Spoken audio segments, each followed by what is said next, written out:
بدلیں زندگی۔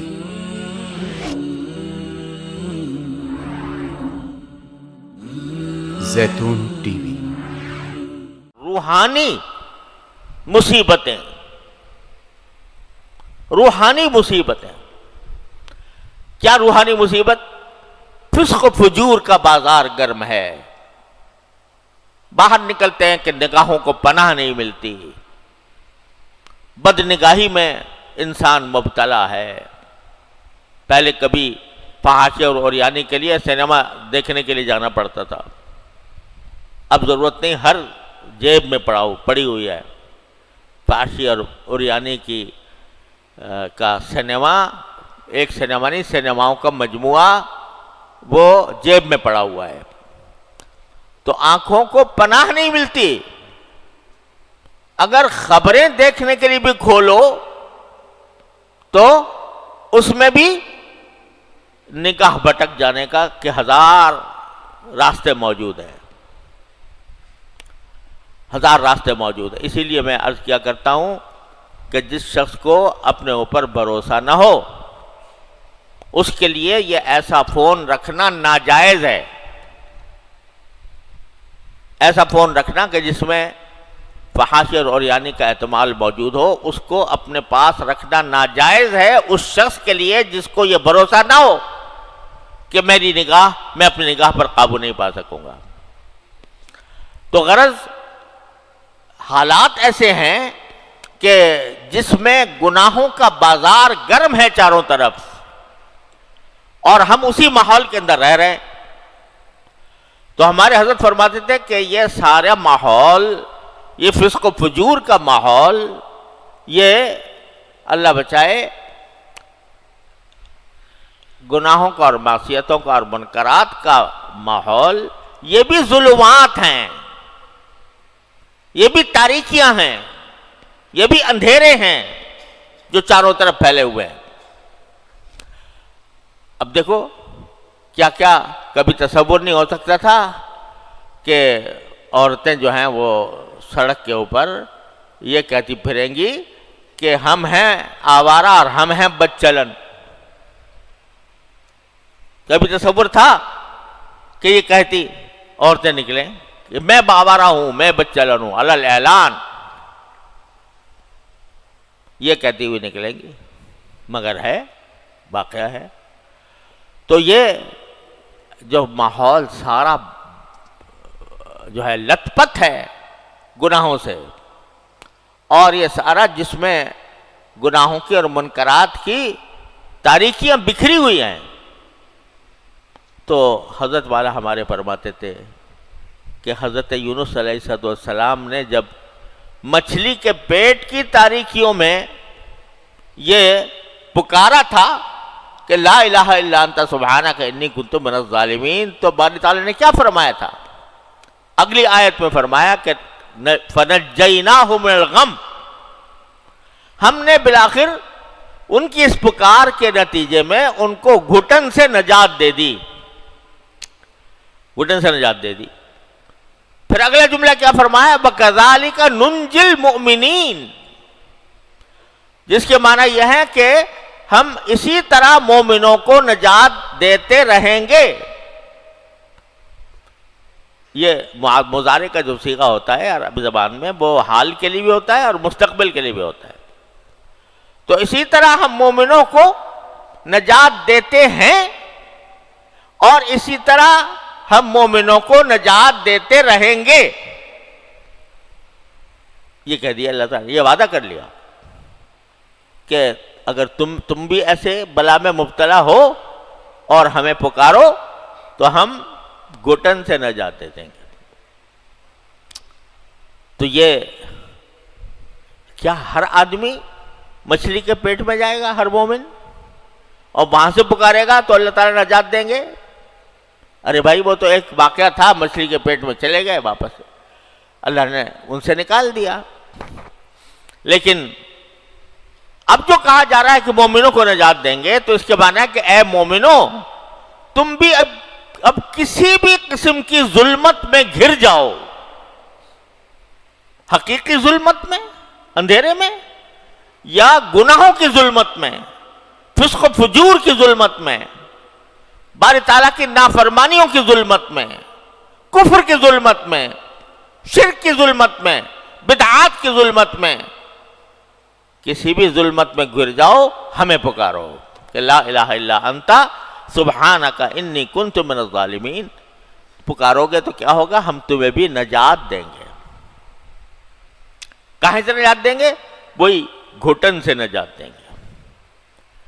اب دیکھو ذرا سمجھ لو یہاں بات. اللہ تعالیٰ اپنی رحمت سے دل میں بات آئی، خدا کرے صحیح ہو، کہ یہ جو فرمایا، وعدہ کیا کہ ہم ہر مومن کو جب وہ ظلمات میں گھرے گا اور ہمیں اس طرح پکارے گا لا الہ الا انت سبحانک انی کنت من الظالمین، تو ہم اسے نجات دے دیں گے. نجات کیسے دے دیں گے؟ جیسے حضرت یونس علیہ السلام کو دی تھی کہ وہاں کیا کہا تھا؟ فَنَجَّيْنَاهُ مِنَ الْغَمِّ، گھٹن سے نجات دے دی. اب گھٹن سے نجات دینے کے دو طریقے، ذرا سمجھ لو کہ گھٹن سے نجات دینے کے دو طریقے ہیں. ایک تو یہ ہے کہ وہ سارا ظلمات کا ماحول ختم ہی ہو جائے، ظلمات کا ماحول ہی ختم ہو جائے، جیسے کہ یونس علیہ السلام کے لیے ہوا کہ ان کو ایسی نجات دی کہ وہ اس اندھیرے سے باہر نکل آئے اور نئے سرے سے پرورش شروع ہو گئی، تو وہ گھٹن سے نجات مل گئی. ایک گھٹن سے نجات دینے کے معنی یہ ہے کہ وہ ظلمتیں تو برقرار رہیں، وہ اندھیرے موجود رہے، لیکن تم جس گھٹن میں مبتلا تھے تمہیں اللہ نے اس گھٹن سے نجات دے دی، باوجود ان ظلمات کے موجود ہونے کے، باوجود ان تاریکیوں کے موجود ہونے کے. تو ہم مومنوں کو نجات دیں گے تو نجات دیں گے کہے سے؟ گھٹن سے. ضروری نہیں کہ وہ ساری ظلمات ختم کر دیں اور ختم کر کے نجات دے دیں. ارے نہیں، وہ ظلمتیں تو ہماری مشیت سے پیدا ہوئی ہیں، وہ ظلمتیں تو ہم نے آزمائش کے لیے پیدا کی ہیں. تو اس واسطے ہو سکتا ہے کہ وہ ظلمتیں برقرار رہیں اور لیکن تم کو نجات دے دیں کہ ان ظلمتوں کا اثر تمہارے اوپر نہ پڑے، اور تمہیں جو ان ظلمتوں کی وجہ سے گھٹن ہو رہی ہے وہ گھٹن تم سے زائل ہو جائے. تو جب تم گناہوں میں گھرے ہوئے ہو، گناہوں کی تاریکیوں میں گھرے ہوئے ہو، تو اس وقت میں جب تم ہمیں پکارو گے تو ضروری نہیں کہ وہ فسق و فجور کا ماحول ہی سارا ختم ہو جائے، بلکہ یہ ہوگا کہ ہم تمہیں اس گھٹن سے نجات دیں گے. کیا معنی؟ کہ تمہارے دل میں اپنا خیال پیدا کر دیں گے، اپنا تقوی پیدا کر دیں گے، اپنے خاص فضل و کرم سے تمہیں ان ظلمات کے اثر سے بچائیں گے. اور اگر تم کبھی مبتلا ہو بھی گئے تو تمہیں رجوع اللہ کی توفیق ہوگی، تمہیں توبہ کی اور استغفار کی توفیق ہوگی، اور اس توبہ اور استغفار کے نتیجے میں تم ہمارے نزدیک اور آگے بڑھ جاؤ گے. اس لیے جب کبھی انسان یہ محسوس کرے کہ میں ماحول کے غلط اور خراب ماحول کے نرغے میں ہوں اور میں اپنے آپ کو بچا نہیں پا رہا، تو کہو لا الہ الا انت سبحانک انی کنت من الظالمین. تو انشاءاللہ تمہیں اس ماحول کی تاریکیوں سے نجات مل کر رہے گی، ہو نہیں سکتا کہ نہ ملے. اب لوگ کہتے ہیں جی کیا کریں، مجلسوں میں بیٹھتے ہیں، غیبت ہو جاتی ہے، غیبت ہو ہی جاتی ہے، زبان سے کوئی نہ کوئی گڑبڑ ایسی نکل آتی ہے کہ غیبت ہو جاتی ہے. کیا کریں، باہر نکلتے ہیں تو مناظر ایسے سامنے آتے ہیں کہ آنکھ بہک ہی جاتی ہے. بھائی اگر یہ رونا روتے رہو گے تو رونا رونے سے تو کچھ نہیں ہوتا، لیکن جب یہ محسوس کر رہے ہو کہ ہم سے یہ نہیں ہو رہا تو پکارو اس کو جس نے ماحول پیدا کیا، اسی کو پکارو. نادا فی الظلمات، انہی ظلمات کے اندر پکارو اللہ تبارک و تعالیٰ کو.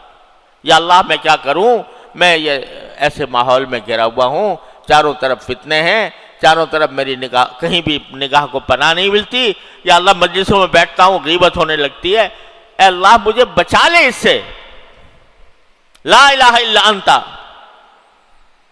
اور سبحانک انی کنت من الظالمین، یہ پکارے باری تعالیٰ کو اور کہے تو کیا ہوگا؟ اللہ جل جلالہ تمہیں اس میں سے ظلمات میں سے ایسے نکال لیں گے جیسے کہ آٹے میں سے بال نکال لیا جاتا ہے، اس طرح نکال لیں گے۔ اور نکال کس طرح لیں گے کہ اول تو تمہارے دل میں ہمت پیدا کریں گے، طاقت پیدا کریں گے کہ تم اس ماحول کی زبردستی سے اپنے آپ کا دفاع کر سکو۔ شیطان اور نفس تمہیں بہکا رہے تھے، لیکن جب تم ان کے سامنے ڈٹ کر اللہ تبارک و تعالیٰ سے مانگ کر ان کے سامنے ڈٹو گے تو شیطان اور نفس جو ہیں وہ تمہیں کمزور نظر آئیں گے۔ ان قید الشیطان کان ضعیفا کا مظاہرہ ہوگا کہ شیطان جو ہے اس کا قید کم ہے، کمزور ہے، کوئی قوی نہیں ہے، کوئی مضبوط نہیں ہے، اللہ تعالیٰ کی رحم و کرم سے زیادہ نہیں ہو سکتا۔ لہٰذا یہ سبق یہ مل رہا ہے، اللہ تعالیٰ ہم اس سبق کو سمجھنے کی اور عمل کرنے کی توفیق عطا فرمائے اپنے رحمت سے، کہ یہ جو ہم ہر وقت ماحول کا شکوہ کرتے رہتے ہیں، یہ شکوہ کرنے سے کوئی حاصل نہیں ہوتا۔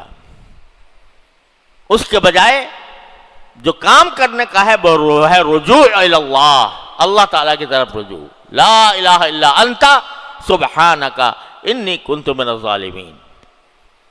تو اللہ تبارک و تعالیٰ تمہیں ضرور انشاءاللہ بچائیں گے۔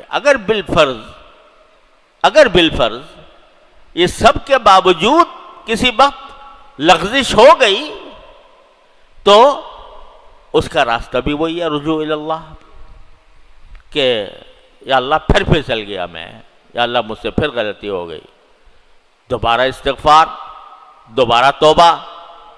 تو اس کے نتیجے میں کیا ہوگا کہ اللہ تبارک و تعالیٰ اپنی غفاری کا مورد بنائیں گے انشاءاللہ، اپنی ستاری کا مورد بنائیں گے، اور ساری زندگی یہی کرتے رہو تو انشاءاللہ قبر کی منزل آسان ہو جائے گی۔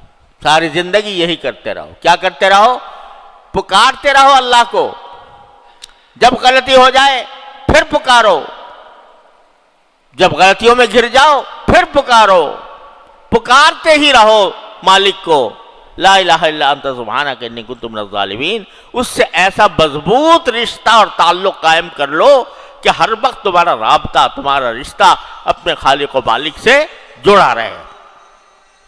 پھر دیکھو کیا ہوتا ہے، اللہ تبارک و تعالیٰ اپنے فضل و کرم سے اس کی توفیق عطا فرمائے تو دیکھو دنیا کے کیا سے کیا ہو جاتا ہے، زندگی میں انقلاب آ جاتا ہے، کچھ جیسے جس حالت میں تھے اس سے کہیں زیادہ کسی اور مقام پر پہنچ جاتے ہو۔